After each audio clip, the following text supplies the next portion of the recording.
Pleasure to welcome everyone to this discussion organized by the Counter Extremism Project and GLOBSEC on the Muslim Brotherhood's presence and activities in Central and Eastern Europe. My name is David Ibsen. I'm the Executive Director of CEP. And if you'll indulge me, just a brief word about the Counter Extremism Project, with apologies to those that may already be familiar. CEP is a transatlantic research and advocacy organization. It focuses on disrupting the activities of terrorist and extremist groups across the spectrum, from the extreme right wing on one hand to Islamist terrorism on the other. We've developed a particular expertise on the activities of extremists online, that is how they leverage and misuse the internet and social media services to recruit, incite, and propagandize. We also focus on disrupting the financial networks of terrorist organizations. In addition, CEP works on the broader issues of counter-violent extreme, or CVE and PVE, including most recently and most specifically with a focus on the reintegration and rehabilitation of convicted terrorist offenders. In all these areas, of course, CEP supports the development of laws and regulations, but particularly in the areas of combating terror financing and smart regulation on the internet. The Counter Extremism Project, very happily, maintains a presence not just in the US, but in Brussels and Berlin, in addition to our New York headquarters. I'd like to thank Dr. Hans Schindler, Marco McCory from our Berlin office for their work in facilitating the completion of this study and today's event specifically. And then, of course, I also want to extend thanks and deep appreciation to our good friends and partners at GLOBSEC, particularly Casper, Victor, and their colleagues, for this joint initiative on the Brotherhood and the CEE, and also for the extremely productive and rewarding cooperation that we have long enjoyed on other projects, including a multi-volume study exploring the progression or pathways of radicalization of European jihadis that was recently completed in 2019. So again, thank you all for coming. Thank you for the participants. We're looking forward to this discussion. It's a pleasure to hand off to my friend and good colleague, Casper Rekovic, to provide an introduction to GLOBSEC and also background on the study we're discussing today. Thanks. Thank you, David. It's also my pleasure to be at this seminar and to work with you on this very project. As you said, the cooperation between CEP and GLOBSEC stretches back a good few years now, and let me just briefly introduce this. So essentially, this is not the first time we're looking into, we're working on something together. As you mentioned, as David mentioned, in 2019, GLOBSEC, which is a think tank in Slovakia in Central Europe, and I'll get to the Central Eastern Europe thing that is in the topic of the seminar, which is quite key, I would say, crucial to this.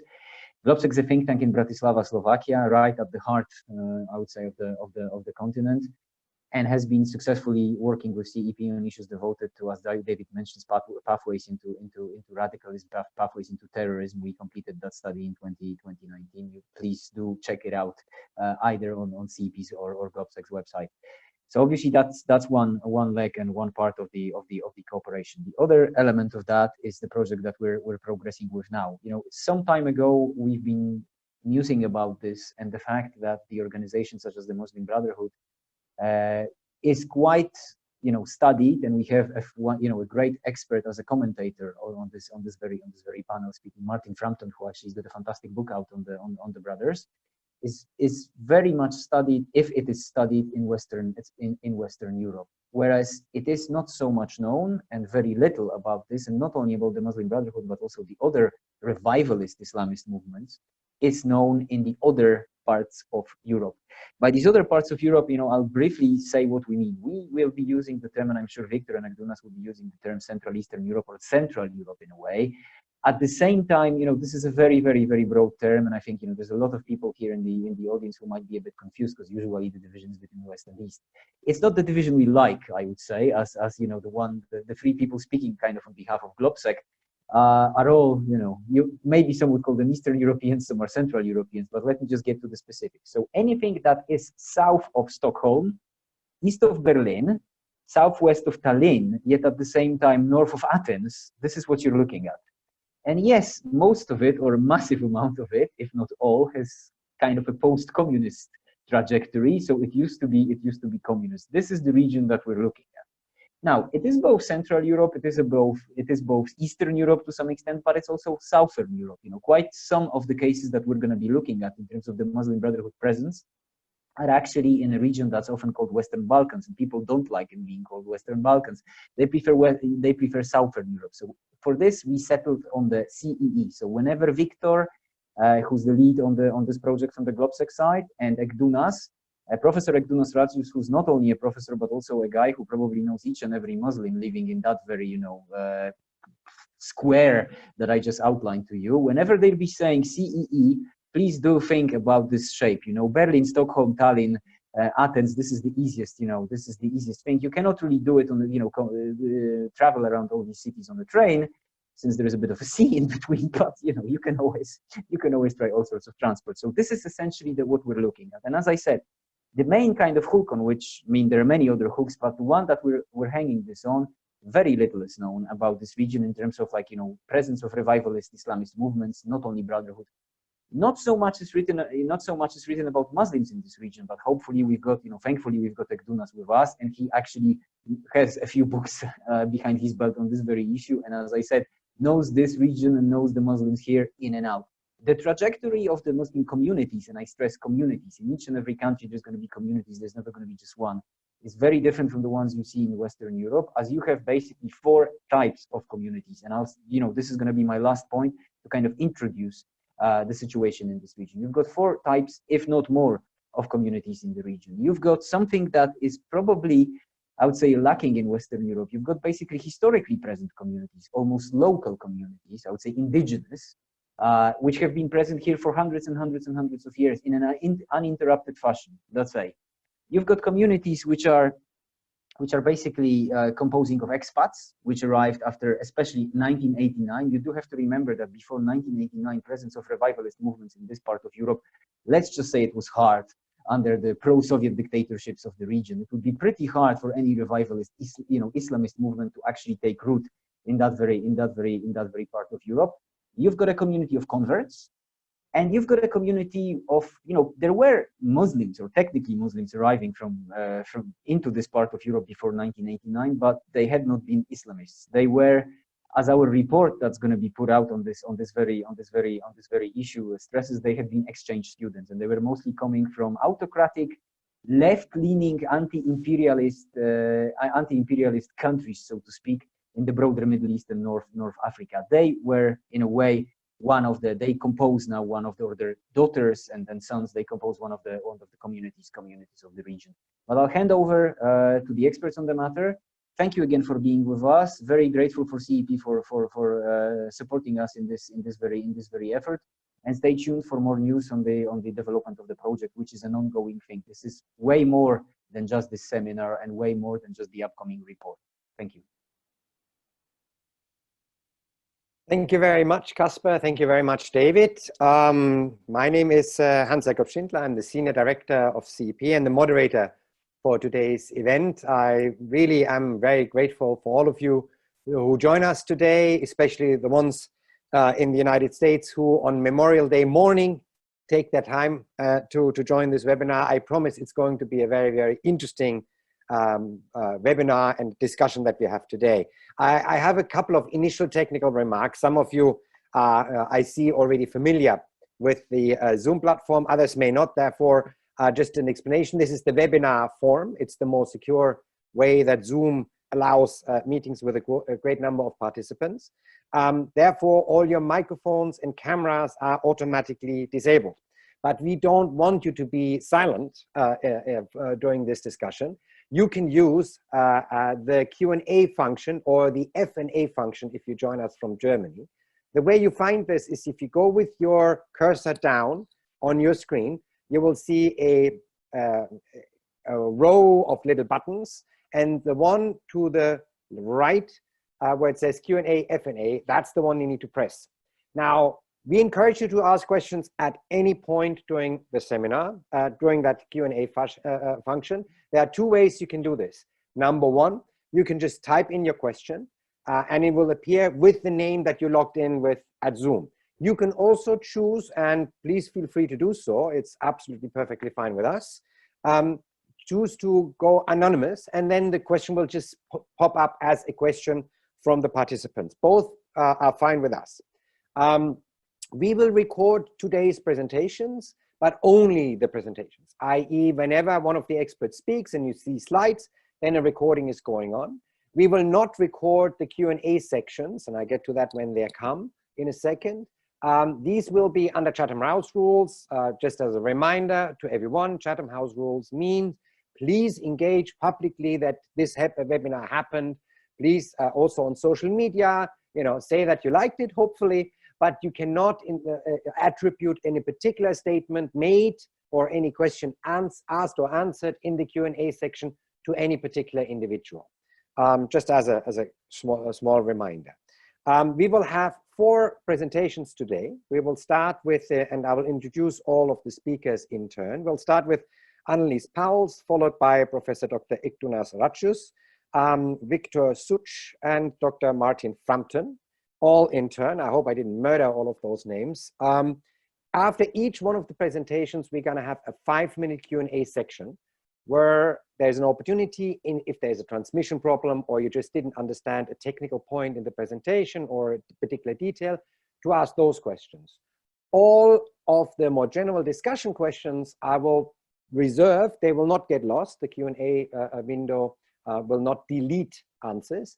I will reserve those for the end of the webinar where we have about 30 minutes for the general discussion.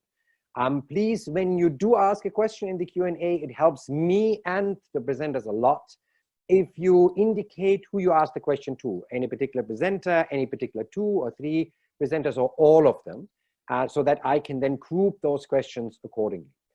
That's all for the technical remarks that I have at the beginning. And now I have the great pleasure to introduce our good friend and colleague Annelies Pauwels for her keynote address. Annelies is currently a research fellow at the Flemish Peace Institute.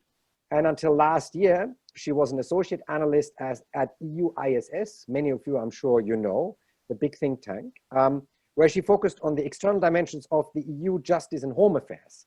Her research covered counterterrorism, counter-radicalization, and migration. Prior to joining the EU ISS, she worked at the UN on crime prevention and criminal justice. So great experience, both looking at radicalization, counter-radicalization, as well as state reactions. Annelies holds an MA in intercultural mediation with a specialization in Arabic and Russian, and an LLM in international criminal law. So perfectly suited and prepared for the keynote address. Annelies, over to you. I'm really looking forward to your presentation. Thank you. Thank you, everyone. I will try to first open my presentation.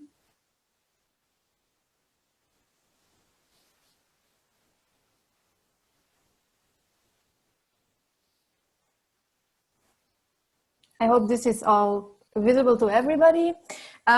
So good afternoon, everybody. I'm Annelies Pauwels. I'm a research fellow at the Flemish Peace Institute, which is based in Brussels, and I conduct research for their program on conflict and violence in society.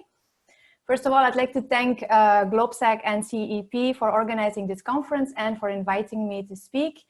Now, the conference, as you already understood, is about the Muslim Brotherhood's activities in Central and Eastern Europe. And as Casper told in the beginning, this is quite a relatively understudied phenomenon in the region there. In my presentation, I will focus on the same activities, but in Western Europe, where this is not at all a new phenomenon. And I hope with my presentation to bring some insights for the discussion later on. At first, I'll give a brief overview of my presentation on what I will actually talk about. First, I'll start by locating political Islam in the wider context of European Islam. And then I'll say some words about the strategy, the methods and the activities of groups like the Muslim Brotherhood in Western Europe. I'll also say a word about the difficulties that we encounter in making an accurate threat analysis of these groups and the responses by Western European governments to counter these groups. I'll conclude then by saying some words on what we can expect in the near future with regards to this phenomenon. Before I start, I think it's very necessary to say that political Islamists make up a very small proportion of European Muslims. And as before has already been said, there is no such thing as one Muslim community in Europe. That doesn't exist, as Muslims are very divided on a variety of issues, including on the religious observance. Now, it's very difficult to obtain exact figures on the religious views of Muslims in Europe, but we can make some rough estimates. So we know that almost 6% of the population in Western Europe is Muslim, and that the overwhelming majority of these people actually identify as a cultural Muslim or adopt a moderate interpretation of Islam. On the other side of the spectrum, we find Muslims that adhere to a more conservative version of the religion. And this can either be applied exclusively to their personal sphere of life, or, as is the case with political Islamists, they promote the application of Islamic principles to all aspects of life. Political Islamism Europe is a very heterogeneous team, as groups apply different methods and different discourses to promote political Islam. A first distinction that we can make is based on the use of or not of violence in order to promote these goals. Those that do make use of violence are what we call generally jihadists or Islamist terrorists. The non-violent group, on the other side, can be divided in two different groups. On the one hand, we have Salafists, which generally are more reluctant to participate in the wider society, whereas the group that we'll study today, groups like Muslim Brotherhood, Milli Görüş, are very much actually focused on participating to society. And this is why scholars have, before me, referred to them as Islamist participationists, and I think this is the term that I will use also in my presentation. Now, while generally jihadists receive quite a lot of attention because of their violence, Salafists also quite regularly become a point of attention in the media because they either adopt what we can say provocative attitudes or make provocative statements. It's very different for the groups that we study today, which generally receive a lot less attention by the media. Now, let's take a closer look at how these participationist organizations actually operate. The first thing that is important to say is that they operate according to an elaborated strategy that is focused on a two-phased approach. And I personally like very much the term that the Dutch security services use in order to refer to these movements. They use the term facade politics. And so this clearly says what their strategy is. So openly, these groups demonstrate to be moderate, they reject extremism, they promote participation in democratic processes, they adhere to the democratic principles, but they also have a hidden agenda, which is focused on promoting their orthodox vision of Islam among Muslim communities. A second characteristic is that they're highly professionalized and they operate through sophisticated and extended networks, which are often embedded in various fields of society. They also have significant financial capacity, which is mainly a result of extensive funding from abroad, often from the Gulf countries. And when we take a closer look at individuals that are involved in these movements, we see that they often have a very high level of education. They very well speak the language also of the country that they either live in or have been born in. And interestingly as well, they're quite familiar with the justice system. This is important because these movements often prefer to operate in the gray zones that are there between legality and illegality. Now, one of the main difficulties in dealing with participationist organizations is setting up an accurate analysis of the threat that they pose. This is mainly due to their doublespeak. So there is often quite some discussions and debates about how successful these groups actually are in advancing their goal of political Islam. They themselves often promote themselves as being the representatives of European Muslims. Yet we know that overstating their importance is also a quite important part of their strategy. And as we have seen in the first slide, these views that they hold are not widely shared among European Muslims. Nevertheless, it must be said that they do exert a strong influence on Muslim communities in Europe. And this is because they dispose of extended networks and financial capabilities also. And this makes that their interpretation of Islam is often the most accessible, either through the many publications that they make, through the vast network of imams and networks that they hold, or charities and events that they organize. Now, participationist organizations also exert a significant influence on the political scene, both at the national and the European level, which is sometimes a bit overlooked. And they do so mainly because of their extensive political activism. So in various occasions, we have seen that they manage to act as the principal interlocutors on issues related to Islam, both at the national level, but also with the European authorities. And the main fears that are obviously linked to this, the rise of Islamism, is the fact that they could cause a reversal of the integration process of Muslim communities in Europe, but also that their exclusionary politics could actually increase polarization among wider society. So how do European governments in Western Europe actually respond to these movements? First, it needs to be said that there is no clear and coherent strategy, often within countries themselves, but also between countries in Western Europe. In general, we can say that there has been attitude changement over time. Previously, European governments often accepted these movements as representatives of Muslim community, and there are several reasons why they did that. One of the main reasons is that these groups seemed a better alternative to religious representative groups that were put forward by governments of the country of origin of many of the migrants that lived in Western Europe. And these that we usually call embassy Islams. So the European governments at a certain point wanted something that was seen as more European, more internal. And also obviously that the Western governments had often insufficient knowledge of their migrant communities, but also of these political movements and what they actually represented or what they wanted to obtain. Now, we see a tendency towards a more restrictive attitude, a more restrictive posture towards these participationist organizations. And the trend towards distrust of these groups is a direct result of both internal and external developments within the EU.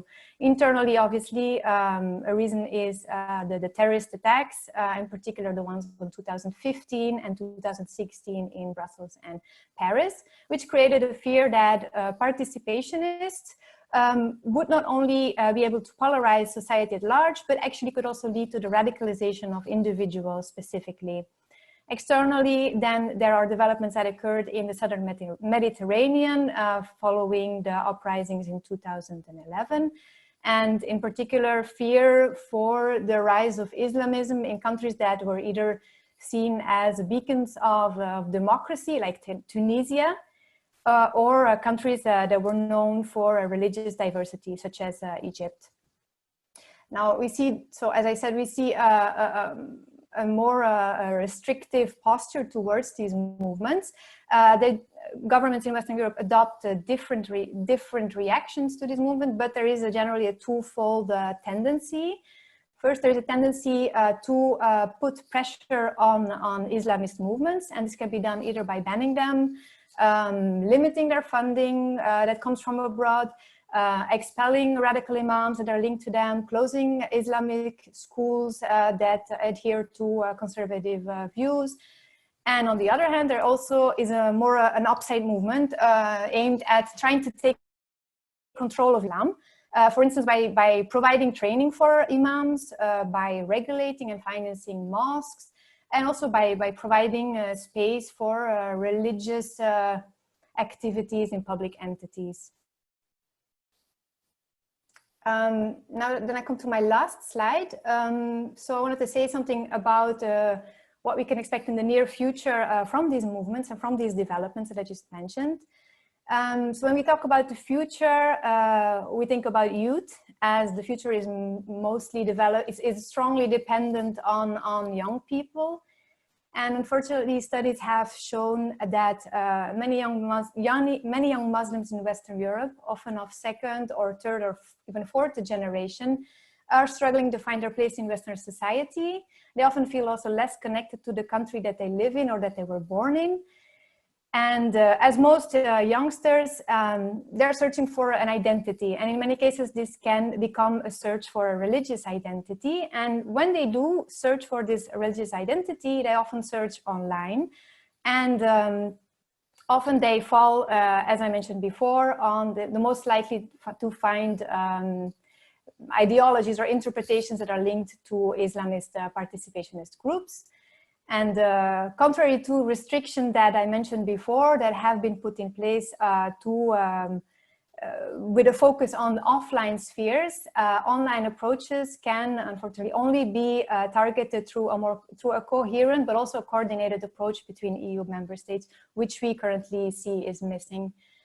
Now, a second perspective for the future is linked to the reciprocity between Islamism and far right. Now, these two are highly interconnected. The rise of Islamism among Muslim communities is used by the far right in their narratives, and it confirms their narratives that are based on fear and danger of an Islamic conquest. And so this rise of Islamism can actually increase the appeal of far right groups. Vice versa, the situation is actually quite similar, as the rise of the far right confirms ideas among some Muslim communities that they are actually not wanted, or that they're not part of society, or they feel as if they were second-class citizens. And so this has a risk that this might promote their search for a group-based ideology or a religious ideology, and risks turning them even further inward into their own community. Now, where we see an increase in restrictions focused on Islamist groups, we actually see that ideas and groups linked to the far right are more and more becoming accepted by mainstream society. So the risk of such an inconsistent approach can either be perceived as something that is upholding a double standard, but I think it also can lead to making the restrictions that I mentioned before on Islamism actually quite ineffective. Now I will conclude my presentation here. What I think we can conclude from these last 2 points is that on the one hand, a focus on restricting Islamist movements in Western Europe is quite necessary, as they are most likely to have an influence on Muslim communities, but also at the same time, I think that the points that I mentioned also demonstrate that the restrictions need to be complemented by something more comprehensive that also takes into account grievances that underlying the reasons why people actually feel attracted to these movements, both from the far right as from Islamism movements. So I will end my presentation here. Thank you for your attention, and I'd be happy to dig a bit deeper into some of these points in the Q&A. Thank you so much, Annelies. I really appreciate this. Was a great scene setter talking about the Islamist participationist organizations. Very nice term. I like that one. And their strategies and facade politics and hidden agenda, which makes it more difficult, coupled with their professional and financial capacity, makes it more difficult to actually identify them and take appropriate countermeasures. Thank you very much for mentioning the European approach on a common approach on the online sphere. This is something that also is very dear to the heart of CEP. I really appreciate that. And of course, the interplay between Islamists and right-wing radicals in Europe, but not only in Europe. There are, please, some of you have already asked some questions. I would like to encourage everyone else. The Q&A window is down at the bottom of your screen. If you go down with your cursor, you click on it, then you can answer the questions. We've got only a couple so far. Annelies, I'll ask the most detailed ones and then postpone the other ones for the discussion later. One set on your point, they operate in a gray zone, these organizations, between legality and illegality. What part of what the Muslim Brotherhood groups in the Western Europe do is actually illegal?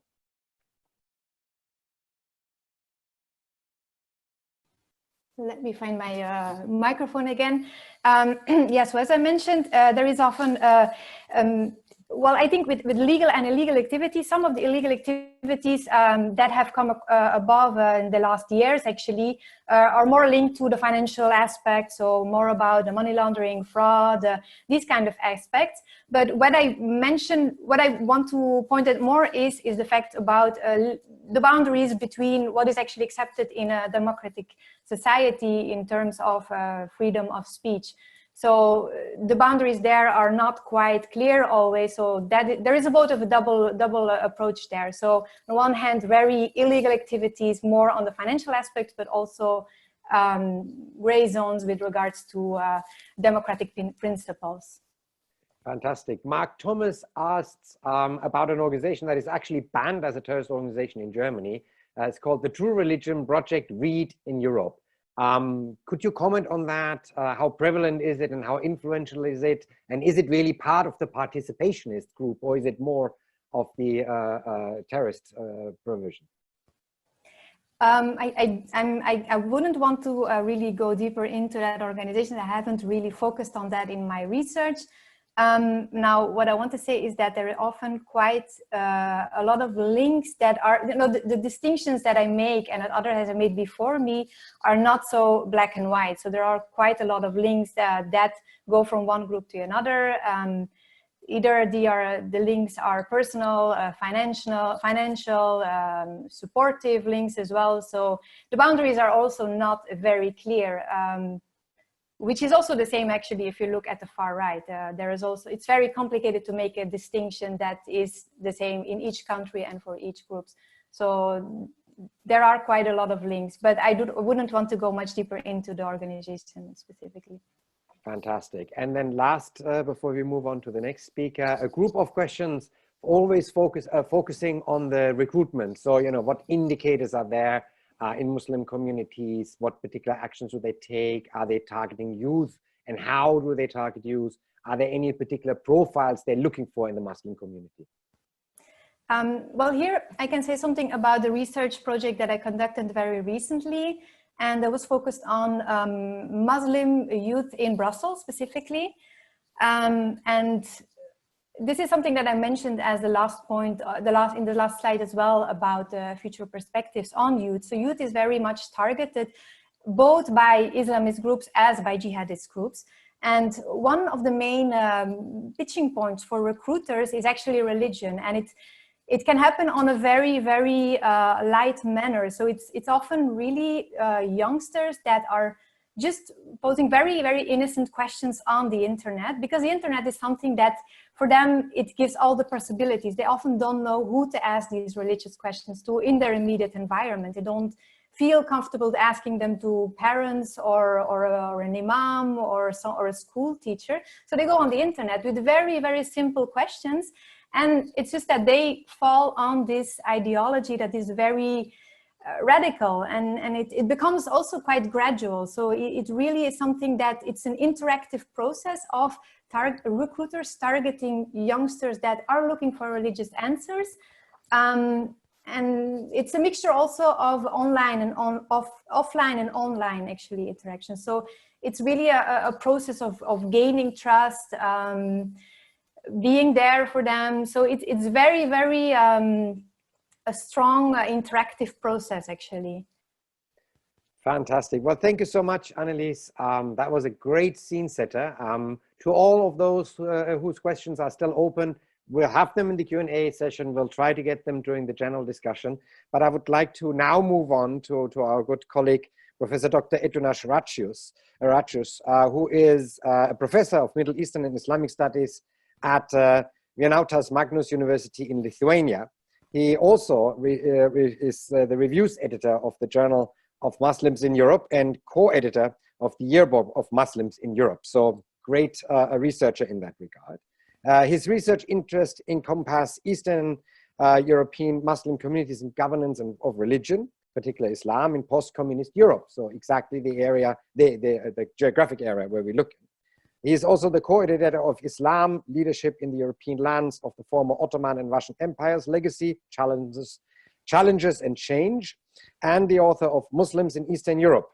as well as Islam in post-communist Eastern Europe between churchification and securitization. He really did this title just so that I slip up. From the European perspective, he's also the Lithuanian leader of the Horizon 2020 project. As many of you know, it's a massive EU project on research, focusing on radicalization, secularism, and the governance of religion, bringing together Europe and Asian perspectives. Therefore, he is the perfect presenter for leaving the Eastern the Western European part and now going towards the area of the triangle that Kasper described so nice in his little geography lesson at the beginning. So, Ektonas, please, the floor is yours. Thanks, Hans. Let me also share my slides with you so that it is a bit easy and maybe more interesting to follow than just listen to me or just watch my face, which is probably not very impressive, I suppose. Yes, I will be focusing on Eastern Europe as opposed to what Annalise was talking about, Western Europe, although in her presentation she would not refer as often to any sort of area within Europe. She'd talk in general about Europe, but I feel there's a well, not one, actually a number of distinctions between these two regions that we have grown to understand within Europe. I mean, Western and Eastern Europe. And unlike Kasper, who would probably want me to add Central and Eastern Europe, I'll stick to Eastern Europe just so that we save words. But of course, by saying Eastern Europe, I include Central Europe, geographically speaking. And when I say Eastern Europe, I mean the 24 post-communist countries in this part of Europe.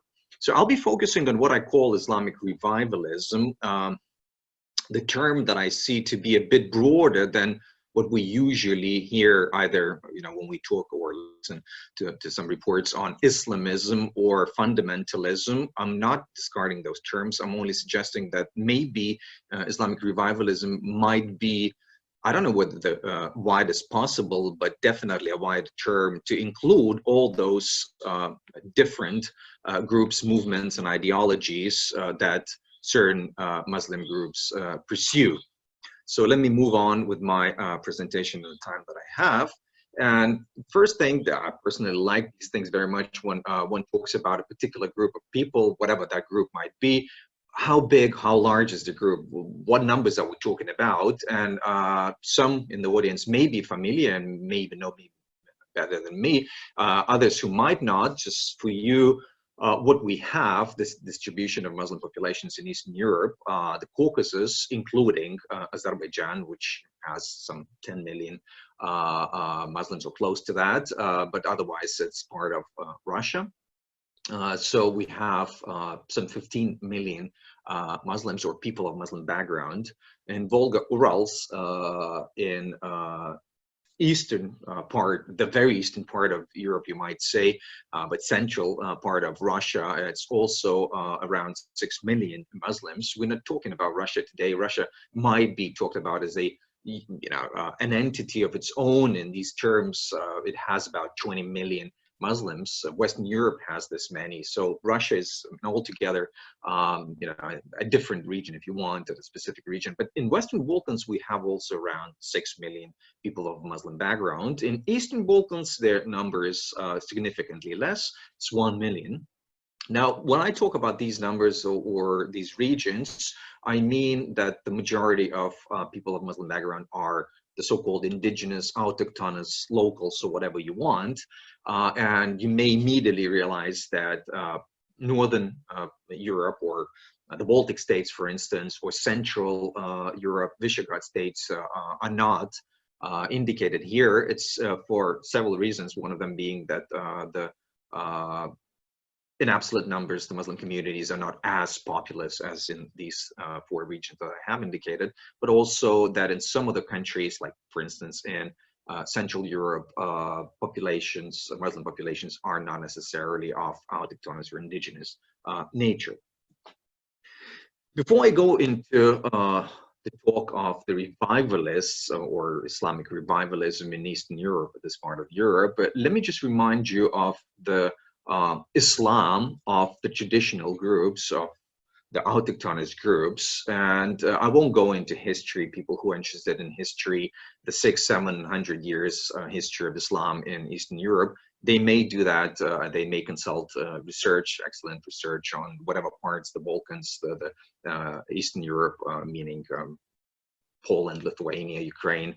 That is available in libraries and people can read about this. But just the recent history, the communist history, what we know is that the communist atheist policies throughout the region succeeded to a great degree in secularizing and even what I call agnosticizing autochthonous Muslims, to the point where we might say that many, and I am tempted to say most, but because I don't have real figures, I will stop short of claiming that it's most, but it is still many of them, I mean, autochthonous Muslims do not practice any form of Islam and are Muslims by name. And this is very easy to be observed if you go to any part of Eastern Europe, to Muslim populated areas where you have mosques in the cities.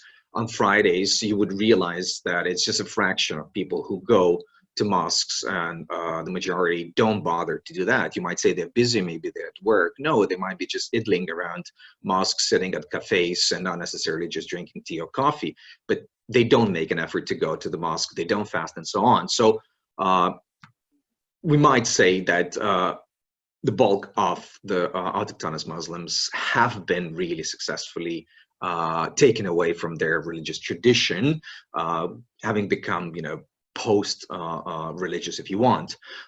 Those who are religious, and of course there are people who are religious, not only among Muslims, but Muslims in particular in Eastern Europe, they tend to practice a mixture, and I'm not suggesting what share of legalist Sufi or folk Islam there might be, but you may immediately recognize that their practices, you know, more individual practices, they'd be a folk type. The communal practices might be more of a Sufi, and then if it is mosque related or related to official organizations, religious practices, they'd be probably more of a legalist nature, mainly, not exclusively, but mainly Hanafi legal tradition.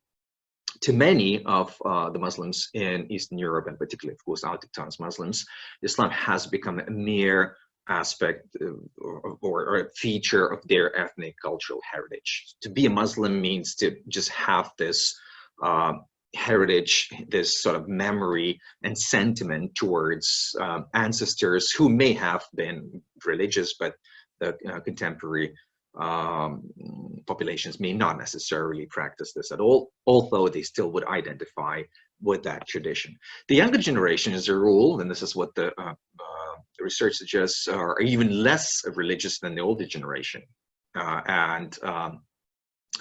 The younger generation is more numerous. It's just, you know, simply, the older generation is more numerous in this regard, but it's rapidly shrinking. So the share of religious Muslims in many of the Eastern European countries is actually diminishing. This is what the research at least suggests. Now, so the actual non-practicing of any form of Islam by large parts of the traditional groups suggests that they have, in effect, entered the state of what I have already referred to as post-religiousness. Yet, and this is very important, yet it is chiefly the autochthonous Muslims who control and run the local Islamic organizations and the religious properties or infrastructure, the mosques, but not only the mosques. It is also them who are recognized by the respective states as representatives of Islam, and therefore interlocutors with the state on behalf of the local Muslim communities. I have just recently written a book on what I call, and I understand this would be a very controversial designation or label, but I call them national Muslim churches.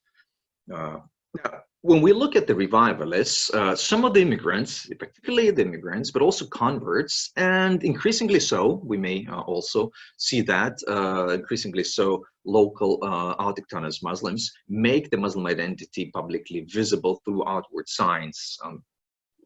For instance, you know, like clothing, hijab, and even niqab, something that had not been observed in the region for a long time. Maybe hijab to a certain degree, but certainly not niqab. Niqab is a total novelty in Eastern Europe, as it is, of course, in Western Europe. It's just that in Eastern Europe, the communities have been there for hundreds of years. Many of them of Muslims, and now include immigrants, converts, and autochthonous Muslims, claim to be more religious, sort of believing and practicing that their autochthonous religion is as a group, as a total group. And these revivalists, and I'm not going into detail or into typology of these revivalists, and I think Annelies has done this, and this is what is common probably between the Eastern and Western parts of Europe. But the revivalists do not identify with any classical dimension of Islam. What we know is Sunni legal tradition or whatever. They don't see themselves as being part of this sort of historical continuity, and rather adhere to what might be called, not all of them, but tend to be, majority of them to be affiliated with groups that may be called non-denominational.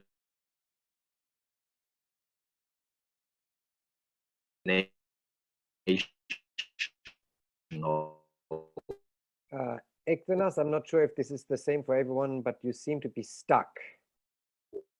Maybe turn your video off. Okay, I will try to do that, see if I can do that. Okay, stop video, and if I go back, do you see me? Do you hear me? Am I back? I can hear you a little bit better, but your video is on again. So just click one more time on the video off button, please. Hans? Yes, I can hear you. I hope you can hear me. Oh, all right. Okay, I'm back. I'm sorry. Well, this is, someone's playing tricks on me. Anyways, so as I was saying, some of the Eastern European Muslims declare themselves to be Salafis. Others sympathize with other Islamic ideologies, including, for instance, Muslim Brotherhood. I see that I need to rush through my presentation, and I have now some other technical issue that appears not to allow me. Oh yes, I have moved. So these revivalists in Eastern Europe have substituted traditional local authorities like imams and muftis with online and alternative authorities, usually abroad, have established cordial relations with global revivalist movements, and of course also Western European, have stayed away from mosques owned and dominated by traditional groups, or have been dissenting voices in them. And they lately have been founding their organizations, not only religious, but also of NGO types. And this is related to the regimes of governance of religion, because in some of the Eastern or particularly Central European countries, they may not, or Muslim organizations may not actually be founded as religious. Like for instance, in Slovakia, Muslims can have only NGO type organizations. So this applies to revivalists also. And of course, we have some of the Eastern European Muslims who have been radicalized to the point that they would go on what they would consider to be hijrah to the Islamic State several years ago. So what we have is, of course, a conflict and a clash that I don't recognize in Western Europe, and this is where Eastern Europe is different when it comes to revivalists versus traditionalists. Islam of traditional groups is rejected by revivalists as having become a mere ethnographic feature, thus rendering it irrelevant, an empty shell of what it is supposed to be a true believer. This is how the revivalists would see themselves and how they would perceive the traditionalists. On the other hand, the traditionalists in return are very suspicious of the intentions of revivalists, whom they see more like a threat to their communities, not necessarily sort of as a security threat to the states, but just to their own communities and their Islam. And consequently, they have teamed up with the equally suspicious state. Well, not always, not everywhere, but we do have these instances to try and check the spread and influence of the revivalist segment, for instance, particularly Salafis, but also Muslim Brothers to a certain extent. So what's the challenge? The challenge is that the state and society, of course, also perceives autochthonous Muslims to represent Islam in respective countries. And as long as traditional groups are in control, and they are still, of Muslim organizations and the property, traditional Sunni Islam, inclusive of traditional non-Orthodox forms of religiosity, like Sufi or whatever heterodox historical forms of it, will continue to be recognized as the true Islam belonging to and belonging in and to the land. This Islam is marketed as European, but very differently from what Annelies was referring to, when the revivalists, and particularly Islamists, also talk about European or pan-European or Euro-Islam. It's a very different understanding. So the term might be the same, label might be the same, but the contents is definitely very different. However, if once revivalists take over the Islamic infrastructure, this comfortable status quo is to change. And this is why I think our project is very timely, because it comes at a very crucial point where we need to pinpoint, we need to map and see what we're focusing on the Muslim Brothers, but probably other projects, including the Salafis, could come at some point to see where we are heading to. And I cannot forecast, but we certainly see a challenge. So thank you very much for your attention. And as I was introduced as someone who has been doing research on Muslim presence in Eastern Europe, there are several titles written by me, and if anyone's interested, you're more than welcome to take a look at them. Thanks a lot. Thank you, Jonas. This was a fascinating presentation and really highlighted this, I think, which is going to be a core challenge for this project, is that when you look at various types of Islam in that area, in the CEE area, you really have a distinction not only between different groups, but also between communities, where the actually autonomous communities have a very different type of ideas of how religion should be lived, more agnostic, less religious, and then immigrant communities or new converts. So this is going to be a very interesting issue to explore on how this particular problem could be tackled.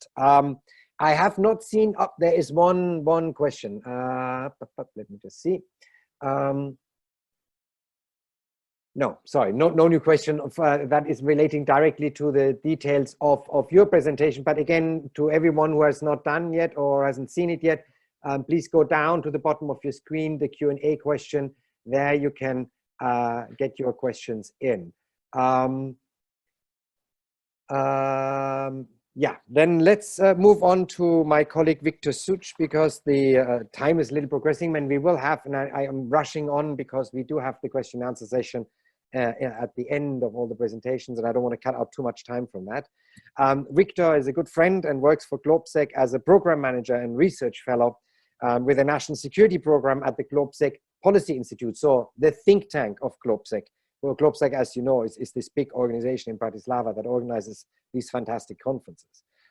He focuses on challenges related to the changing European and global security environments, mostly jihadi terrorism, and he currently works on the project with RUSI on countering the terrorism financing aspect of this, and of course on the project with us at CEP on the Muslim Brotherhood, which he is going to introduce the first methodological thinking and distinctions now in his presentation. Victor, open to you. Thank you very much, Hans, for the kind introduction. Before I start, I would like to thank also the research team that has helped me with the report. So thank you, Kacper, Egdonas, and Martina Valušeková, who sadly couldn't join us today. And also thank you everyone who could participate in this webinar. So I'll be presenting the project from the GLOBSEC side of our partnership with CEP. And the project or the publication is called CEE Activities of the Muslim Brotherhood, or CEE Activities of the Muslim Brotherhood. And so let me start. Let me first walk you through what I'll share with you today. So I'll start by presenting the 5 selected countries that we have chosen for the research, also diving deeper into why and how these countries have been selected. Then I'll move on to the individual organizations or groups that we wish to study, talking about also the labeling structure or labeling system we have come up with, followed by our plans how to determine the connections between the studied organizations and the Muslim Brotherhood, and finishing off with a overview on data collection. So we selected 5 countries for our research in order to see the Muslim Brotherhood operate in different environments. So we have the Czech Republic, Poland, Serbia, North Macedonia, and Bosnia and Herzegovina. We know we want to study the Muslim Brotherhood, but how do we do that? In what communities do we look? And Egdonas has sort of already preluded into how we'll be looking into this research. So we need 2 axes to narrow down our search a little bit.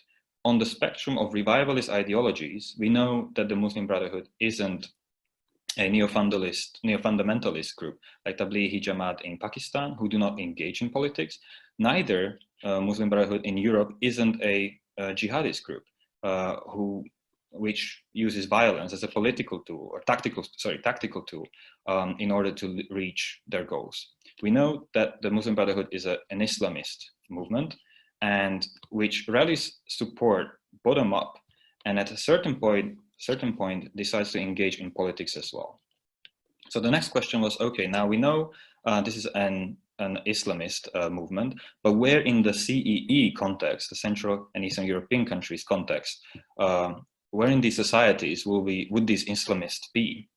Almost all of the studied countries have indigenous communities, except for the Czech Republic. But as Agnes has already pointed out, the indigenous communities or the traditional communities practice a different strands of Islam, which have been intertwining with the local cultures for centuries, and is not favored by the Islamists. Also, some of them, as Agnes has said, are turning atheist.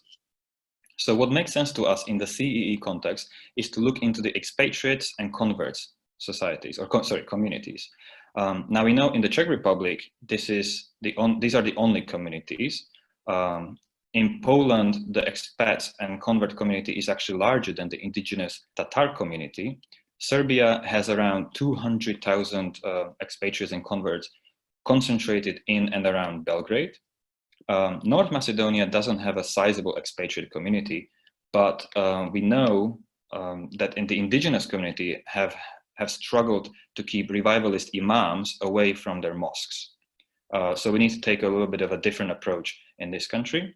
And Bosnia and Herzegovina is a control case in our research.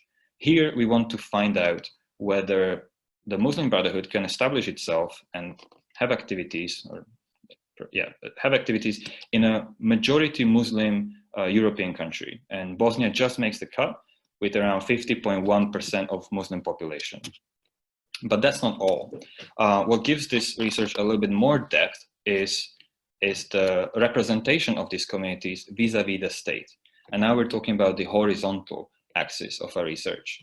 The Czech Republic and Poland don't have national Muslim religious organizations. They do have Muslim religious organizations, but none of them have been declared or recognized by the state as national ones. Serbia, on the other hand, has national Muslim organizations, but one is dominated by Bosnians, which has caused another rival organization to form. So we have a state of competition. Both North Macedonia and Bosnia and Herzegovina have unitary Muslim religious organizations. But the difference is the North Macedonian one had to defend the right of Macedonian Muslims, unlike the Bosnians, or unlike the Bosnian organization. So all in all, we have a wide spectrum of environments that represent different settings for the Muslim Brotherhood to operate in. And what we're curious about is how different will these environments to the Muslim Brotherhood actually turn out to be. So we'll probably find different types of organizations in our research. Some groups will openly meet with the Muslim Brotherhood representatives, but most won't. And is meeting a representative enough to say that a certain organization is influenced by Muslim Brotherhood? Well, of course not. So what is enough for us, though, is an official affiliation with the Muslim Brotherhood federative body. So that means being official members of a Federation of Islamic organizations in Europe, for instance. So the formal membership will be the base for the first label. The second label is a little bit more complex, but also a little bit more interesting. So here we cannot really rely on a black and white decision, just like with the first label, when it comes to official affiliation, yes or no. So we need to be thinking a little bit differently, and the tracking of the group's activities, or not rather tracking, but perhaps searching for these activities, monitoring these activities will be key here.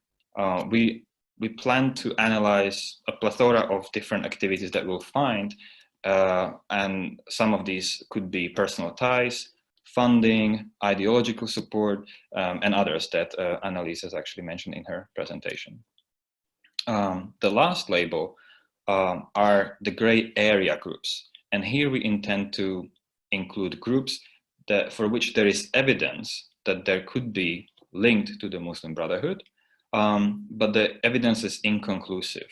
So essentially we'll use the same process as for the second label, but once we find the data is inconclusive or conflicting, these groups will end up in the third label when we'll be asking for more research or for more information. So the activities of the Muslim Brotherhood and its linked organizations, both in the Middle East and in Western Europe, have been very well documented in the literature. Facilitating education, medical services, or organizing conferences and charities are some of the first things that come to mind and have already been mentioned as well. But there can be a lot more of these activities. The movement, Muslim Brotherhood, is known for adapting to external circumstances. So for like countries' regimes, which means also that their activities are adapting to the environment. So we need to organize this somehow by levels. We chose the religious level, the obvious level, followed by social level, which is aimed at which activities are aimed at a wider society or a wider community, including even non-Muslims, and a political level. Now, creating a system of adding values to these individual activities and setting up a threshold with a minimum value to pass for a Muslim Brotherhood inspired organization would on one hand be perhaps a little arbitrary, or on the other hand could be overly complicated. So we decided to stop here and evaluate each activity on its own terms in the context that we'll find it in. The last element is funding. Obviously, I haven't mentioned this, and this will function as a supporting element to the whole system, because this is probably going to be the least likely or the hardest information to find, the least discoverable or least probable to be shared with the research team. Hence, we will follow any links we'll be able to find, obviously for its sensitive nature. Right, so collecting the information will be done in several ways.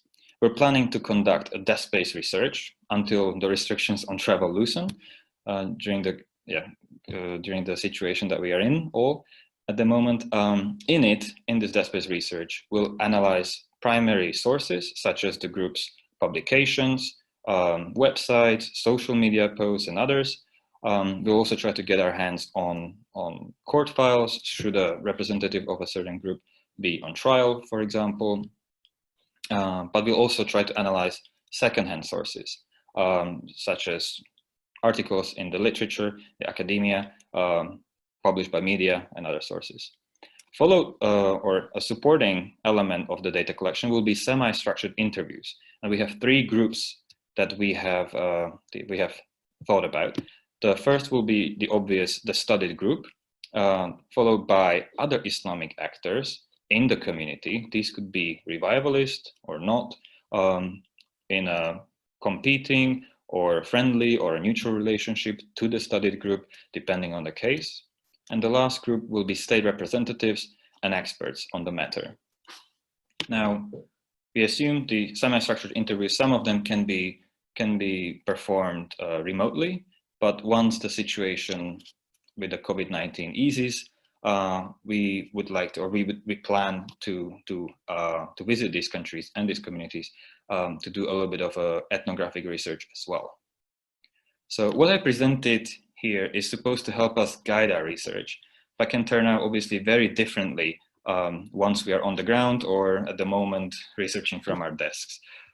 So expect our methodology to evolve throughout our research. And while it might not be like looking for a needle in a haystack, it might resemble the process behind this puzzle. We know how these groups look like, or how these groups should look like. We know the unique characteristics of these groups, but we need to be able to distinguish them from other revivalist actors, and only then we'll be able to find what we seek. that's all from me. Thank you very much. Thank you very much, Victor. I really appreciate the fine Waldo slide I told you from the very beginning. It really is a little bit like this. Thank you for outlining. To everyone, this is the first of a series of events and reports that GLOBSEC is going to conduct together with us and compile together with us in this project. So this is the way that the methodology that GLOBSEC is going to employ for tackling this difficult issue to actually decide what does belong in which category. So obviously, this event is also meant to engage you beyond this event. If you have any questions or ideas for the methodology, because we are at the very beginning, obviously, both GLOBSEC and we are very happy to engage, and I'll tell you how when we are at the end. There is one question I think that would be quite good to answer now, Victor. One of the attendees asked that there are, of course, now a range of Daesh ISIL-linked groups in the Balkans, and is there any connection to the Kosovo conflict of the 1990s, or is this a very different radical Islam that we're seeing right now? Well, when we talk about Daesh and Muslim Brotherhood, obviously we're talking about different different bodies. One is Islamist, the other one is jihadist. As far as we know, the Muslim Brothers have not.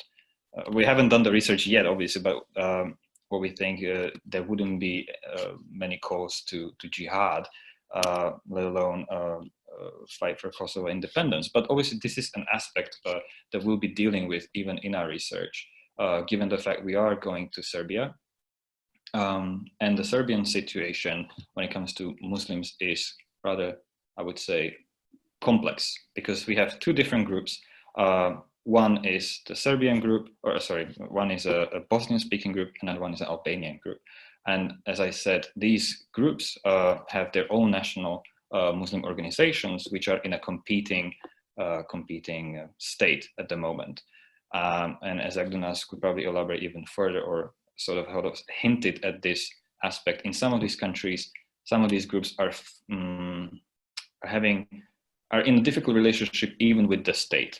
And in Serbia, for instance, these groups would be looked with a suspicion, especially also because of separatist motives. So there's definitely an aspect of our research, but I won't compare Daesh to the Muslim Brotherhood yet. Thank you so much. I really appreciate it. And well, we'll get to all of the other questions that are in the Q&A window now. When we finish the last presentation of today, Dr. Martin Frampton, a reader of modern history at Queen Mary University of London. He's the author of 3 books on the troubles in Northern Ireland, and most recently has completed a monograph on the history of the relationship between the Muslim Brotherhood and the West. So exactly what we're talking about today, published by Harvard University Press in 2018, if someone wants to give him a little bit of royalty fees. He also has written on the contemporary challenges of counterterrorism and counter extremism, most significantly with the 2009 pamphlet for the policy exchange, Choosing Our Friends Wisely, Criteria for Engagement with Muslim Groups, and his 2016 paper, Unsettled Belonging, a survey of British Muslim communities. Martin, the floor is yours. I'm very much looking forward to your presentation.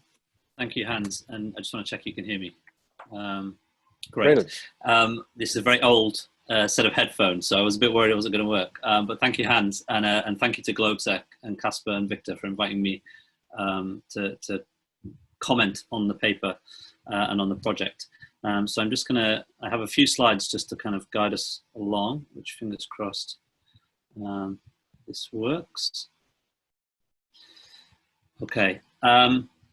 I'm going to try not to speak to my full allotted time, because I want to make sure there's space for full questions, but it's been great to hear from Annelies and from Agdonas as well. And it's, as I say, my brief, if you like, was to kind of respond to the paper as it's developing and the project as it's developing. And I thought it was fascinating to read it, and I'm intrinsically interested in this kind of project.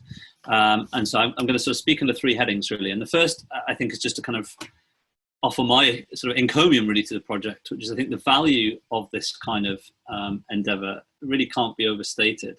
This is because it allows us to kind of ground our discussions in hard fact, and it undercuts the kind of conspiracy theory that too often I think tends to surround groups like the Muslim Brothers. I mean, in part, I think organizations like this bring it on themselves because of their inherently secretive nature.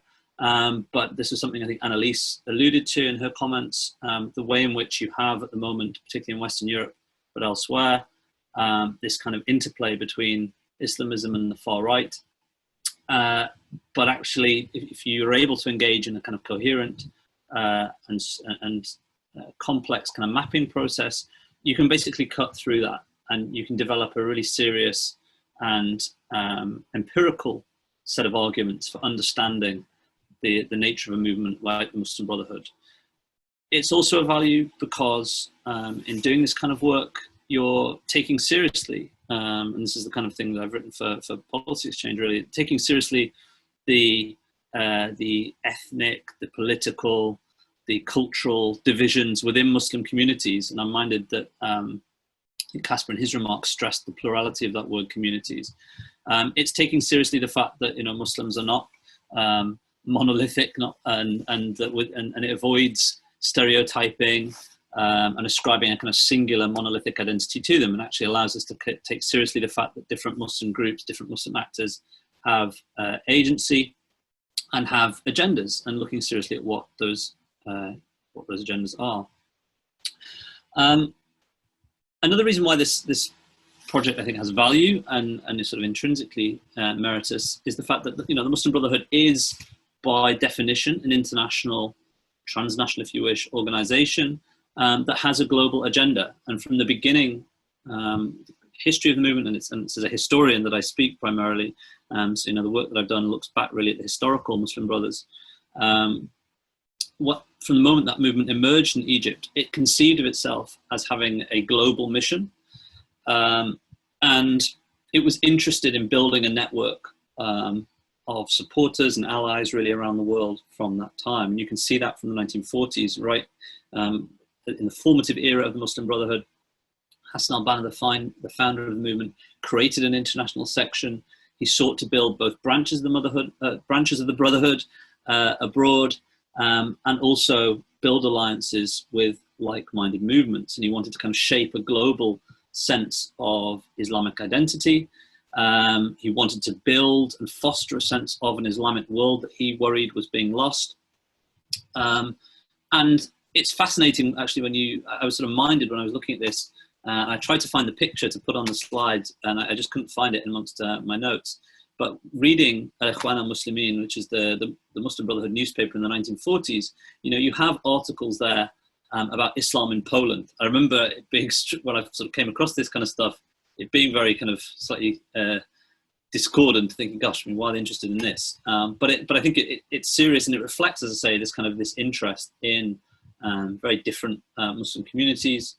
And really that has been the case throughout history. So whilst I think the central gravity of a movement like the Brotherhood clearly remains in the Middle East, and in particular I think Egypt, nevertheless, it does matter to it what happens abroad. And again, we've seen, I think it's been alluded to already, you know, in the 1990s, the Muslim Brothers, and of course other political Islamists, some of a more overtly violent type, took a strong interest in the Balkan Wars, and particularly what happened in Bosnia.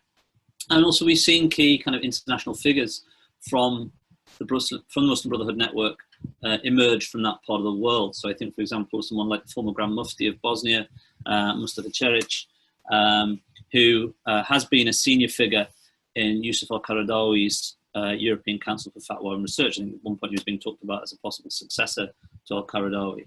So key Brotherhood-inclined figures have emerged from that part of the world.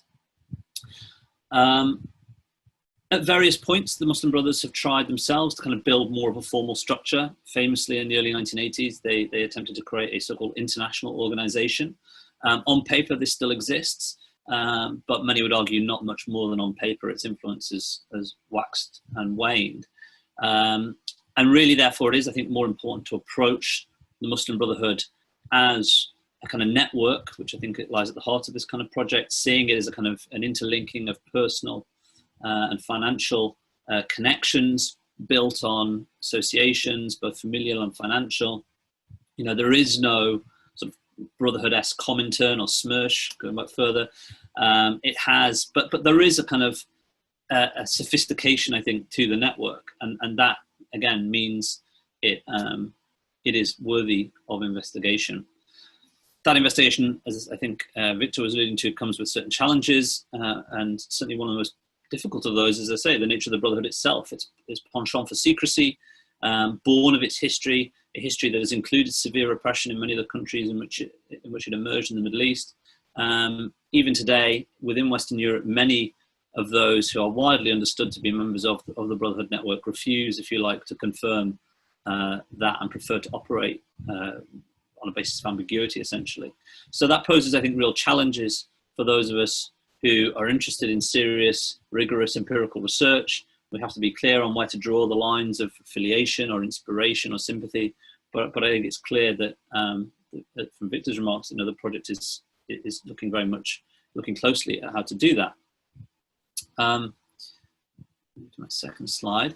And with that in mind, you know, there is obviously an importance here of differentiating, and the project, as been described by Victor, you know, looks to identify very different contexts in which the Brotherhood operates in Central and Eastern Europe. And there is a value here in the kind of clusters approach, being aware of the different histories and trajectories of local Muslim communities, because again, the history of the Brotherhood tells us that this is an organization defined, if you like, by strategic pragmatism, defined by a readiness to adapt itself to local conditions. And that has always been the case wherever it has operated. That also means, just in the nature of that, by sort of taking that approach, again, we avoid sensationalism, we can avoid kind of crudification, I think, of the Brotherhood. And it allows the building up of a serious and complex, as I say, sort of information picture, if you like. It struck me, actually, this is a point that came to me while Dunas was speaking, that in thinking about the Brotherhood in this region in particular, I mean, Central and Eastern Europe is in many ways more akin to the Middle East than Western Europe, because there you have this clash between longer established traditional institutions and the sort of newer revivalist formations that bears strong echoes, really, of the situation in much of the Middle East. You know, the clash, for example, that pits, again, I'm sort of crudifying it and putting it this way, but, you know, Al-Azhar in Egypt on the one hand against the Ikhwan on the other. So, you know, there's a kind of interesting parallel, I think, in Central and Eastern Europe that mirrors some of what you have in the Middle East that's different from the situation. Now, all of this means that one needs to be wary, for example, of differentiating the Muslim Brotherhood from other local theological or activist groups. We need to separate conservative Islam from political activism. We need not to confuse theology with ideology, and we need to treat the Brotherhood serious as a movement with a more or less defined agenda of its own. Again, in terms of why this is important, this is because I think it's crucial for governments to make informed decisions about who to engage with. This has been alluded to, I think, by both Annelies and Igdunas. You know, one of the things that a movement like the Brotherhood tries to do is to establish itself as a kind of hegemonic force within local communities. Certainly that has been a key mission for it, I think, in the West, to establish itself as the interlocutor, the representative of diverse local Muslim communities, and to insist that it is the authentic narrator of what Islam means in a Western context. It's trying to define really what Islam represents and be that narrator for government. Whatever you think about how governments should approach a movement like the Brotherhood, I think it's crucial that governments have the full picture, therefore, when making their decisions. They avoid false assumptions that the Brotherhood does necessarily speak for all communities, and is able to make informed decisions about engagement and therefore the purpose of engagement. And again, if there's a kind of theme to some of my work in the past, that's been it, really, that governments should be serious about the nature of engagement, what they're trying to achieve, and this requires a full understanding of the local terrain. The final thing I'll say, and again, I think this is very much at the heart of the project. If I was engaged in this kind of mapping project, what will be the key ingredients? It seems to me these four areas are critical, really, and in different ways they're all very much being focused on, I think, by this project. On the one hand, ideas, so being clear, again, on the Muslim Brotherhood as defining a particular intellectual space that marks it out as different from either Salafist groups or quote-unquote traditionalist groups or other modernist groups like Hizb ut-Tahrir. You know, the Brotherhood has a specific sort of set of ideas and a set of key concepts that make it possible to kind of to identify. Being clear on who the individuals are, and it's, again, the history of the Brotherhood tells us that key individuals have played a critical role in developing this movement, and in particular in implanting its activities in different countries. So in the UK, where I am, you know, the key individual here in building up the Brotherhood initially was Kamal al-Habawi, an exiled Egyptian Muslim brother who established various organizations which continue to exist to this day. So people are kind of crucial. Likewise, activities then, looking carefully at what the Brotherhood is doing, and a key part of that is always the sort of campaigns that they launch, because again, this is I see it very much as a kind of political organization trying to shape ideas, trying to shape the agendas of communities and governments. We see this, for example, in relation to the foreign policy of the EU and Western governments, for example, in relation to how Western governments deal with authoritarian regimes in the Middle East, again, Egypt being a kind of obvious example, and of course to Israel-Palestine. You know, a big objective, I think, for the Brotherhood has always been to try and shape Western approaches to that conflict. Domestically, certainly a big issue that the Brotherhood has focused its energy on recently has been things like the campaign against Islamophobia, which is not, by the way, to diminish or sort of understate the reality of Islamophobia as a problem or anti-Muslim bigotry in many Western countries. But the Brotherhood, I think, has sought to leverage that campaign to, again, assert its credentials and assert its hegemony over different communities. The final thing, of course, as Victor says, often the hardest thing to examine, money, but crucial nonetheless, because it is the thing which gives Muslim Brothers huge influence. By and large, they're better resourced than most of their rivals. And in particular today, we see the role of a country like Qatar in sponsoring the Brotherhood has taken up the mantle of other states in the past that have lent their financial muscle to an organization like the Brotherhood. So following the ideas, following the people, following the activities, and following the money, these seem to me the kind of the essence of any serious mapping project. And it's great, I think, that this project is kind of clearly moving in that direction. So that's those are my thoughts, if you like, in responding to the project and some of what's been said today. And I'll stop now.